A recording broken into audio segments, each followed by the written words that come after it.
We came to Connell Nissan of Costa Mesa, California, so we can look at what could be, dollar for dollar, the best performance car in the world. Let's go in.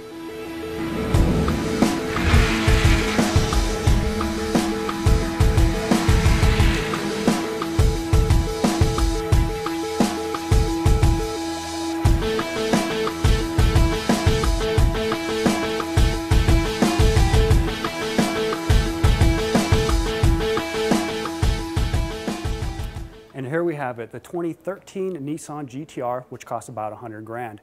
And for that 100 grand, you get a whole lot of car. In fact, you get more performance out of this GTR than several other cars that are well above 100 grand or even multiples of 100 grand. And while just recently cars have been dropping 2 cylinders in favor of adding 1 or 2 turbochargers, the GTR has been using a twin-turbo V6 setup since 2007.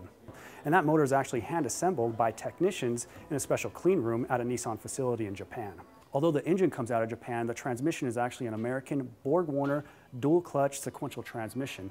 By having 2 clutches, it can devote 1 clutch to just the odd number gears and the other clutch to just the even number gears. That way, when it's time to shift, you get an instantaneous change of gear by a quick flick of the steering wheel paddle. Now, that transmission is nothing unique to the GTR, but what is unique is a placement. Nissan actually put that in the rear of the car to help improve weight distribution. But now let's take a look at the motor.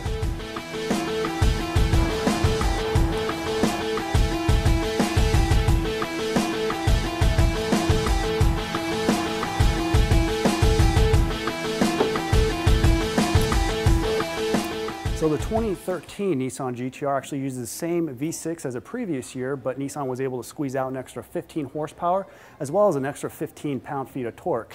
And they were able to do that by tweaking the intake manifold, improving the exhaust, and making some other minor changes. That brings total horsepower now to 545, which is produced at 6,400 RPMs. Peak torque is 463 pound-feet, which is produced anywhere between 3,200 and 5,800 RPM. You'll hit that red line at 7,000. Now all that power and torque, along with the GTR's all-wheel drive, will give you a 0 to 60 time of 2.8 seconds and a top speed of 193 miles an hour.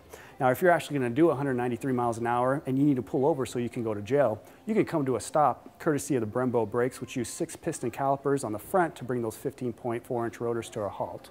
It uses 4 piston calipers in the rear to stop those 15-inch rotors in the back. Although it's not obvious when you look at it, the GTR is actually a very aerodynamic car. In fact, it's more aerodynamic than a Ferrari 458. And if you could actually turn this car over and look at it from underneath, you'll notice that there's panels to make for a flat underbody to improve airflow underneath the car. The interior is simple and nothing special, and for a 100 grand car, some might have higher expectations. But the whole theme of this car was performance, and performance is exactly where Nissan's focus went, and I wouldn't have that any other way.